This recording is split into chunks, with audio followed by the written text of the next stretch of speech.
Pozdravljeni. Ali vrteči se pomožni profil pri zadnjem stabilizatorju Ferrarija sploh deluje? Na to in še marsikatero drugo, upam, da zanimivo vprašanje, bomo skupaj skušali dobiti odgovor, kot običajno v naslednjih minutah.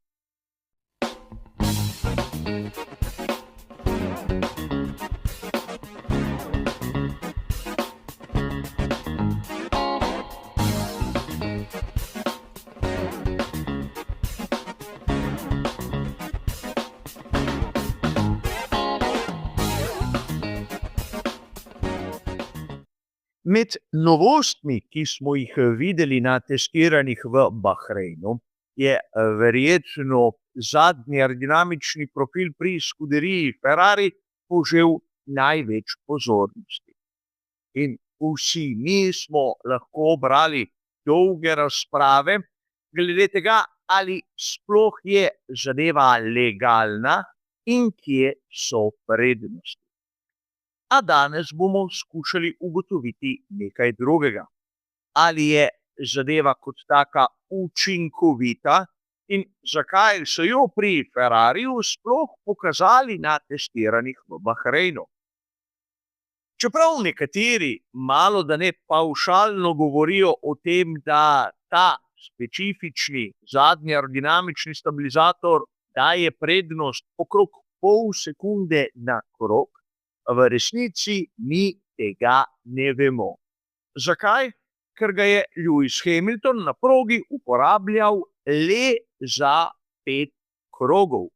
In to je premalo, da bi lahko dejali karkoli. A verjetno vam je tudi znano, da pri Ferrariju niso bili edini, ki so na zadnjem aerodinamičnem stabilizatorju predstavili nekaj novega.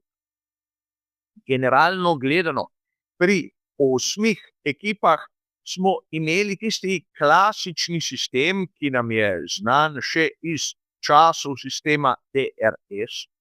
Nato pri Ferrariju smo videli ta nov element, kjer se pomožna profila vrtista, in ne smemo pozabiti na tisto, kar so najprej pokazali pri ekipi Alpine, in na to dobesedno posneli pri Audiju. V osnovi sistem, ki je zelo podoben onemu klasičnemu, le da so os vrtenja iz zadnjega dela premaknili na prednjega. Tako da se pomožna aerodinamična profila spustita in se dobesedno skrijeta za onega glavnega. In videli bomo, da je mogoče ta rešitev še tista najboljša oziroma najbolj učinkovita. Kaj pomeni biti učinkovit? Da seveda z določeno rešitvijo pridobiš prednost za čim manjšo ceno izgube na drugih področjih. In govorili smo že o tem. Pri Ferrariju so vpeljali sistem, kjer se pomožna profila dobesedno obrneta za več kot 180 stopinj in tako znižata zračni upor. Zračni upor se zniža zaradi tega, ker aerodinamični profil, ko je obrnjen na okrog, ima manjši koeficient zračnega trenja. In seveda, ker ima bolid generalno gledano manjši zračni upor, lahko doseže tudi višjo končno hitrost v teoriji. Tu ne smemo pozabiti na nekaj. Ko smo obrnili na okrog aerodinamični profil, je ta začel generirati vzgon, postal je krilo. In to načeloma ne pomaga bolidu, da bi bil hitrejši. Namreč bolid se premika naprej. Vzgon je sila, ki kaže navzgor. Kakšna je tu povezava, je verjetno jasno samo tistim, ki trdijo, da je zaradi tega bolid Formule 1 hitrejši. kvečjemu je lahko celo počasnejši. Namreč izgublja tisto silo, ki pritiska pogonski kolesi k tlom, in zaradi tega bi lahko prišlo do spodrsavanja, kar je vse prej kot želeno. Ampak to je teorija.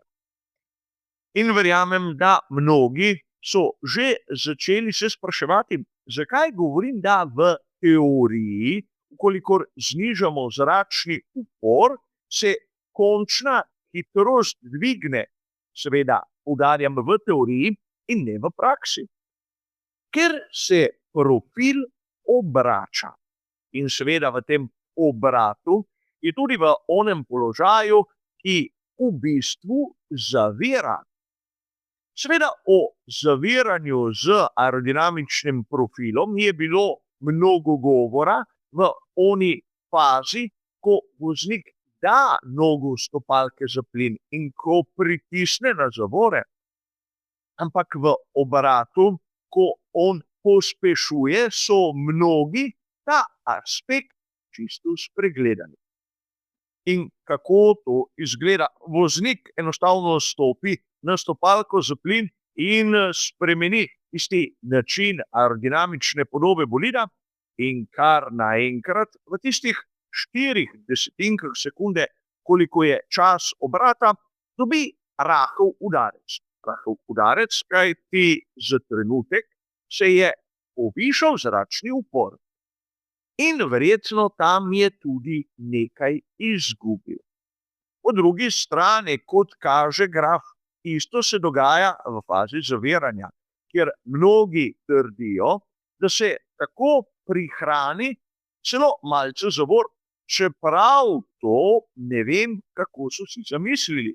Namreč voznik stopi na stopalko za zavore in ne popušča, kajti niti ne ve, kdaj bo dobil tisti v navednicah udarec.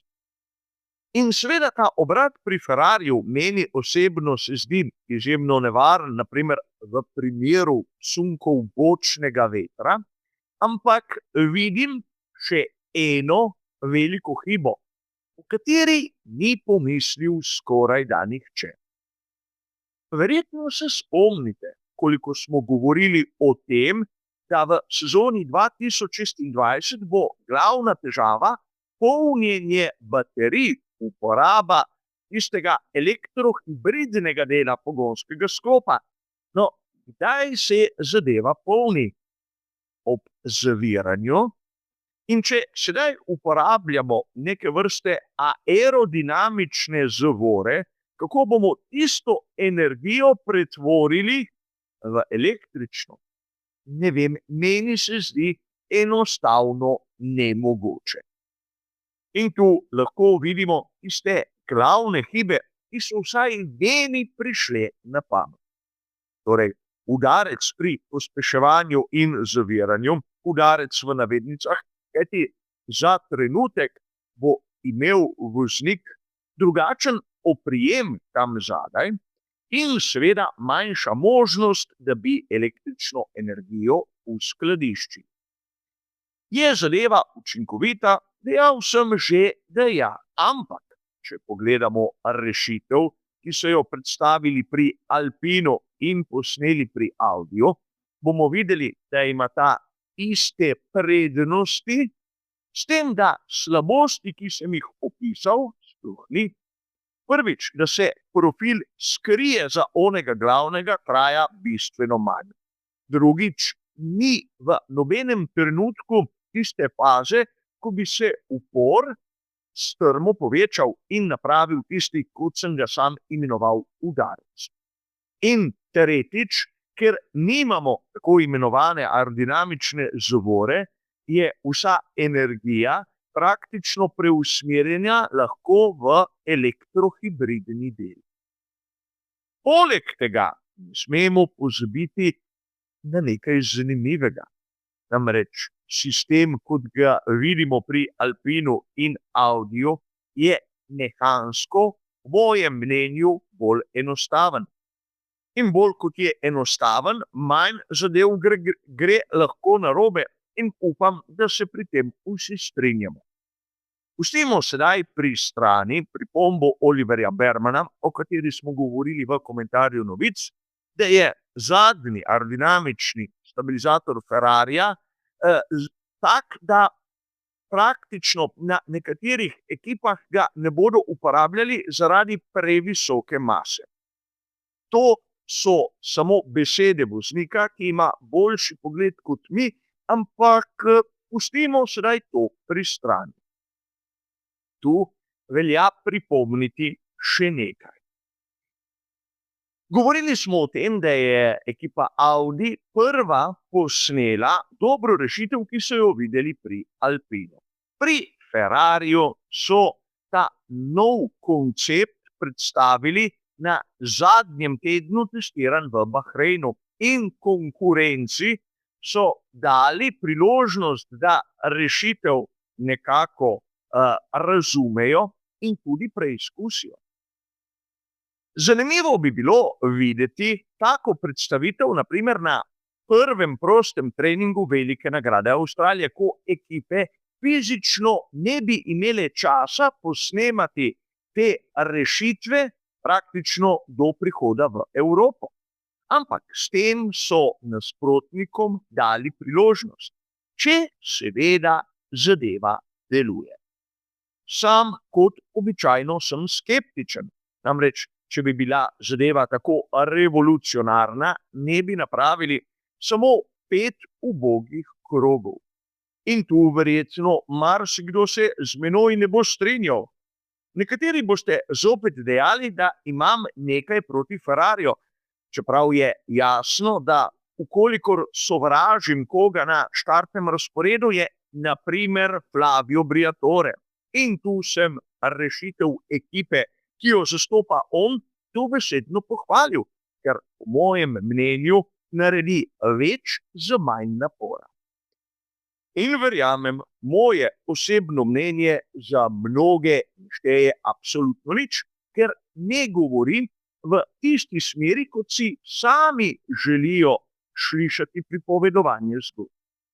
Ampak, če si vzamemo nek malce bolj strokoven članek, kjer je Gary Anderson, znani tehnični direktor ekipe Jordan, avtor, in nam on pove, da rešitev Alpina je po njegovem mnenju in njegovih preizkusih malce bolj učinkovita kot ona pri Ferrariju, bi se lahko vsi mi malček zamislili.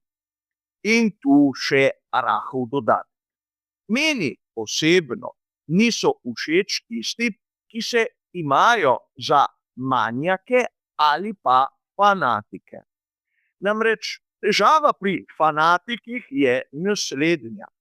Lahko goreče navijajo za določeno stran, ampak oni verjamejo v nekaj, ne vedo pa absolutno nič. Zato je boljše za nas navdušence, da kdaj pa kdaj, na primer enkrat na teden, tudi začnemo uporabljati tisto, kar imamo vmes všeč. Drugače se pogovarjamo o tem, kako vrabčki na cesti premikajo krilca in zakaj so hitrejši, ko lovijo drobtine. In to je seveda moje osebno mnenje, glede na stopnje debat, ki sem jih srečal na raznih kanalih, raznih forumih, raznih člankih, kjer se je govorilo o vsemu, razen o temu, ali je določena stvar v teoriji učinkovita ali pa ne. O tem, da so mnogi tako na oko podali oceno, koliko bo zaradi tega bolid hitrejši, ne bom več izgubljal besed. A za danes je to vse. Hvala za vašo pozornost in nasvidenje.